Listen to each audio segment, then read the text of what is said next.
విశ్వామిత్రుడు శ్రీరామునకు వివిధములగు దివ్యాస్త్రముల నొసంగుట బాలకాండ 27వ సర్గ.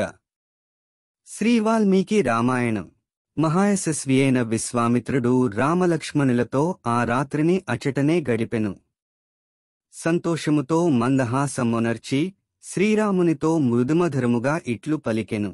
లోక ప్రశంసలను అందుకొనుచున్న ఓ రాకుమారా, తాటకవధతో నేను మిక్కిలి సంతుష్టుడనైతిని. నీకు భద్రమగుగాక. వివిధములగు అస్త్రములను నీకు పరమప్రీతితో ఒసంగెదను. యుద్ధమున నిన్నెదిరించెడివారు ఎంతటి వారైనను, కడకు దేవతలు, అసురులు, గంధర్వులు, నాగులు మొదలగువారు ఎవ్వరైనను నేను ఇచ్చెడి ఈ అస్త్రములచే నీకు వశమగుదురు. వారిని నీవు అవలీలగా జయింపగలవు.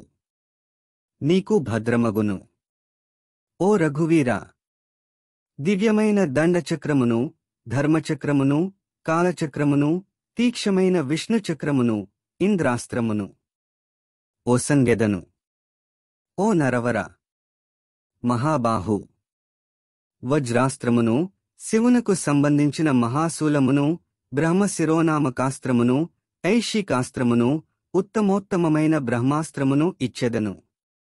ఓ నరశ్రేష్ఠ, రాజకుమార, మీ ఉభయులకును మోదకి, శిఖరి అను దివ్యములైన గదలను అందింతును. ఓ రామ, ధర్మపాశమును, కాలపాశమును, వరుణపాశమును, శక్తి సంపన్నమైన వారుణాస్త్రమును సమకూర్చెదను. శుష్కాసని, ఆర్ధాసని అను 2 దివ్యాస్త్రములను, శివునకు సంబంధించిన మహాస్త్రమును, నారాయణాస్త్రమును ఇచ్చెదము.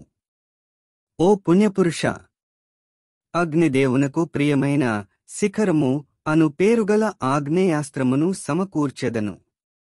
ఓ కాకుత్స్థ, ప్రధనము అను పేరుగల వాయవ్యాస్త్రమును, హయశిరస్సు అను పేరుగల ఆస్త్రమును, క్రౌంచాస్త్రమును, విష్ణుశక్తి, శివశక్తి అను శక్తిద్వయమును నీకొసంగెదను. రాక్షసులు ధరించునట్టి భయంకరమైన కంకాళము, ముసలము, కాపాలము, కంకణము అను ఈ అస్త్రములను అన్నింటినీ ఇచ్చెదను. మహాబాహుడవైన ఓ రాజకుమార, విద్యాధరులు ప్రయోగించునట్టి వందనము అను మహాస్త్రమును, ఖడ్గరాజమును ఒసంగెదను.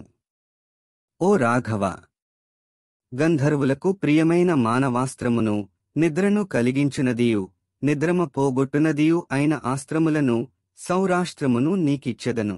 సుప్రసిద్ధ రాజకుమారుడవైన ఓ నరోత్తమ, వర్షణము, శోషణము, సంతాపనము, విలాపనము అను అస్త్రములను, మరియు మన్మథునకు ప్రీతికరమైనదియు, ఎవరికిని ఎదిరింప శక్యముగానిదియు అగు మదనము అను అస్త్రమును, అట్లే పిశాచములకు ఇష్టమైన మోహన నామకాస్త్రమును గైకునుము. నరశ్రేష్ఠుడవైన ఓ రాజకుమార, తామసము, సౌమనము, సంవర్తము, తిరుగులేని మౌసలము అను అస్త్రములను, ఓ మహాబాహు, సత్యాస్త్రము, శ్రేష్టమైన మాయాధరము, శత్రుపరాక్రమమును నిర్వీర్యమొనర్చు సూర్య సంబంధమైన తేజఃప్రభ నామకాస్త్రమును స్వీకరింపుము.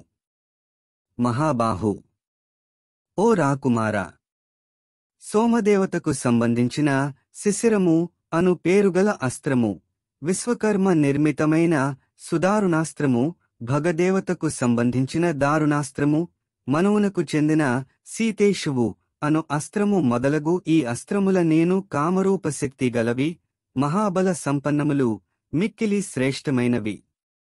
వీటిని నీవు నానుండి వెంటనే గ్రహింపుము.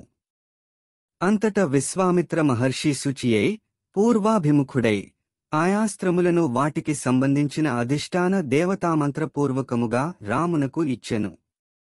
ఈ అస్త్రములను అన్నింటినీ పొందుట దేవతలకు సైతము అసాధ్యము. అట్టి మహాస్త్రములనన్నింటినీ ఆ మహాముని శ్రీరామునకు అందించెను. సర్వసమర్థుడైన విశ్వామిత్ర మహర్షి అస్త్రమంత్రములను రామునకు ఉపదేశించి, తదధిష్టాన దేవతలు ఆయన ఆజ్ఞలను అనుసరించునట్లు చేయుటకై వారిని స్మరించుచు జపించుచుండెను. అంతటా ఆ మహాస్త్రములన్నీయు శ్రీరాముని జేరెను. పిమ్మట ఆ మంత్రాధిష్టాన దేవతలందరునూ సంతోషముతో శ్రీరామునకు అంజలి ఘటించి ఇట్లనిరి. ఓ రాఘవ, నిన్ను చేరిన మేమందరమును త్రికరణశుద్ధిగా నీ సేవకులమై యుందుము. శ్రీరాముడు తన కరస్పర్శతో వారిని స్వీకరించి, స్మరించినంత మాత్రముననే మీరు నన్ను చేరుడు అని ఆదేశించి వారిని పంపివైచెను. మిక్కిలి తేజస్వి అయిన శ్రీరాముడు ప్రసన్నచిత్తుడై లక్ష్మణునితో గూడి విశ్వామిత్ర మహామునికి అభివాదనమొనర్చి ఆ ముని వెంట ప్రయాణమయ్యెను. వాల్మీకి మహర్షి విరచితమై ఆదికావ్యమైన శ్రీమద్ రామాయణమునందలి బాలకాండమునందు 27వ సర్గము సమాప్తము.